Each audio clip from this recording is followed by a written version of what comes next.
here in Accra. And I thank the organizers for inviting me to speak on behalf of community.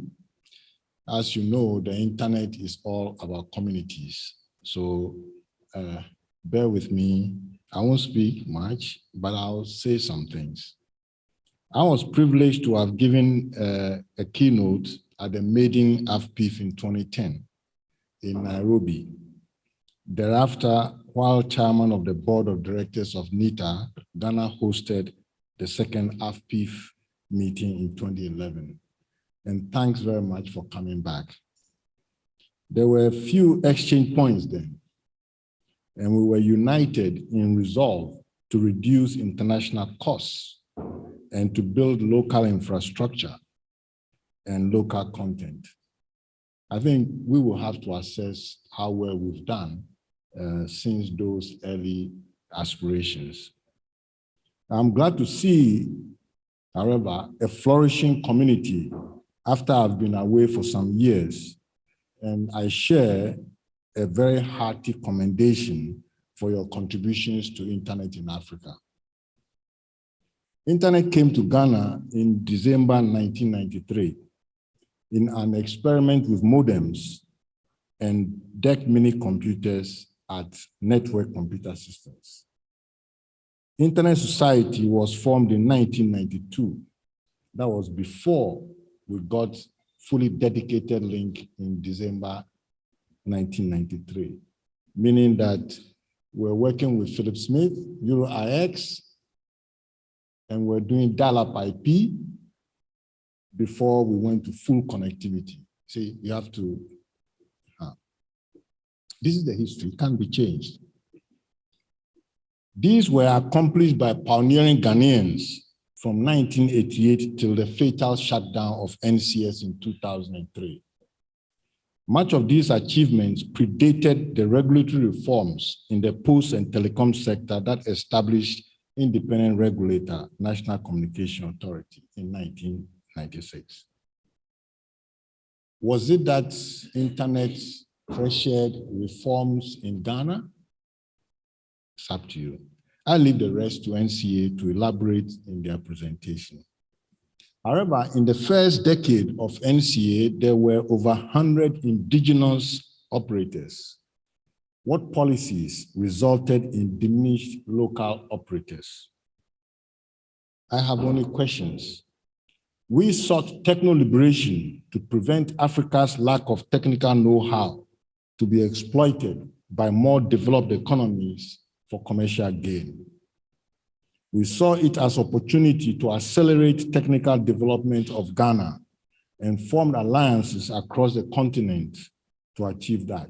I'll touch on that later.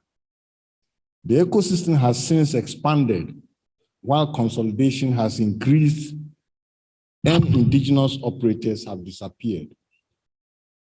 The ecosystem now includes several organizations. Some of interest are NITA, GISPA, Internet Society Chapter, Telecom Chamber, Cybersecurity Authority, CERTS, various communities, centers, and hubs. Universities have become stronger in teaching computer science and engineering, and they have Garnet, which is an NREN, National Research and Education Network. The trend is towards predominantly mobile access and cloud utility. These are, however, growing investments, which is very good in terrestrial and international fiber networks and data centers. Local content development is still challenged due to global consolidation of information resources in the cloud, often overseas. This has implications on role of exchange points, and here are a few questions to consider. How are we overcoming the challenges of IXPs?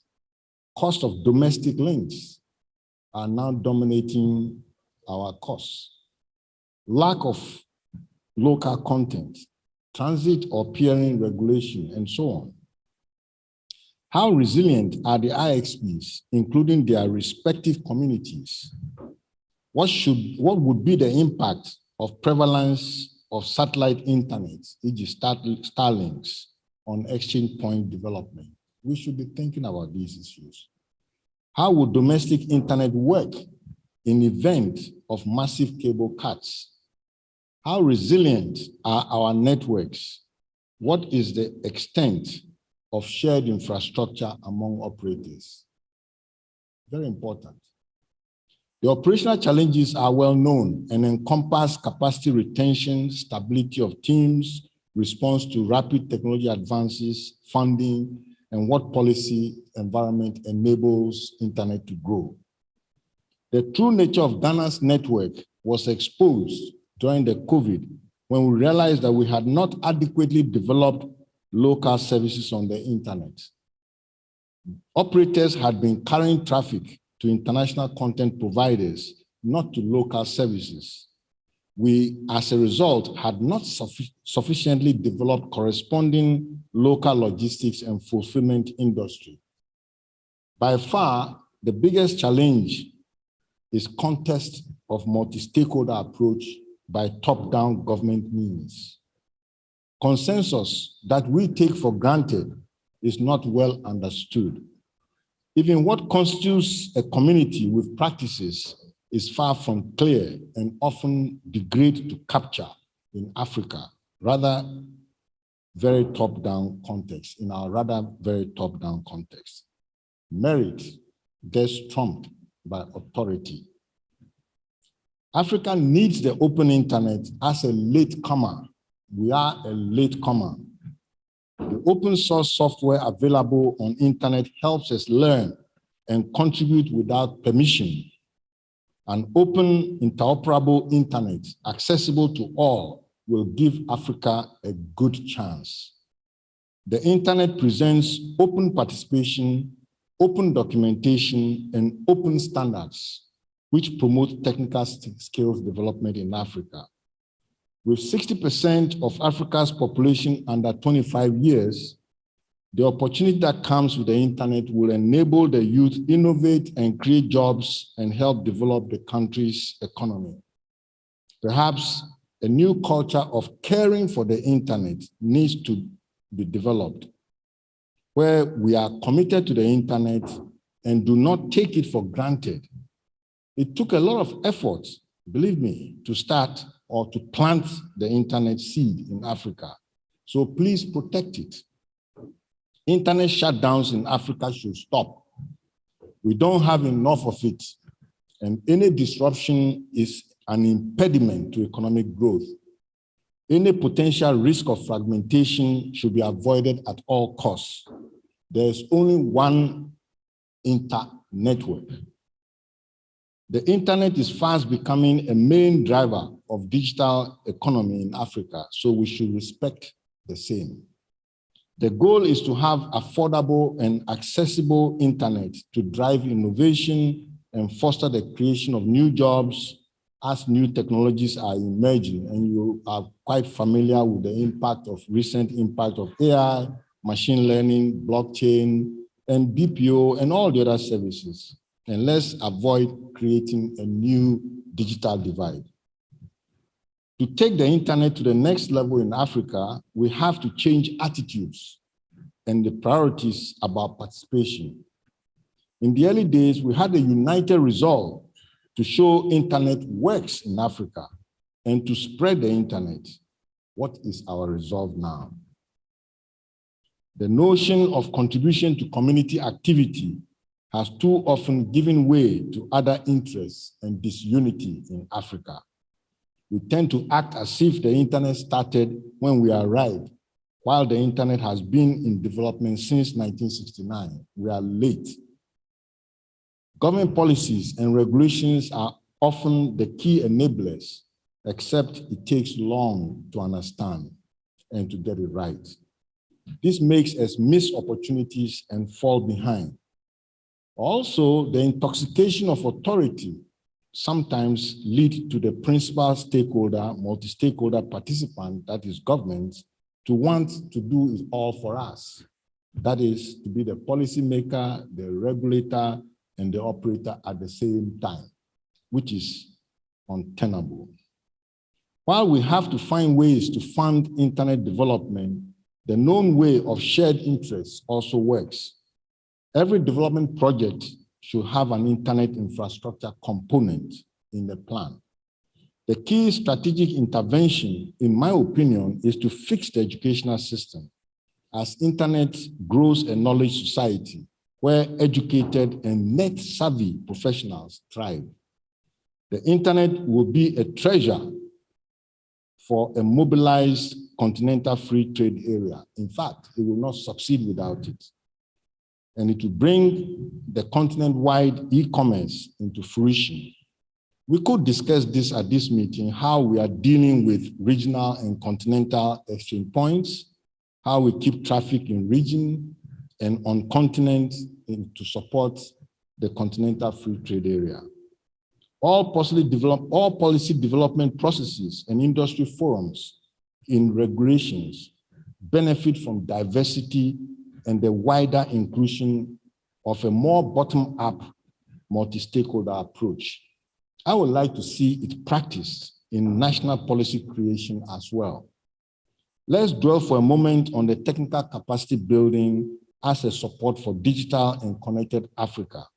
We might do two things. Firstly, we need to strengthen computer science and technology education at universities and include networking content. Secondly, no amount of online training can replace the hands-on mentorship of the network operators group.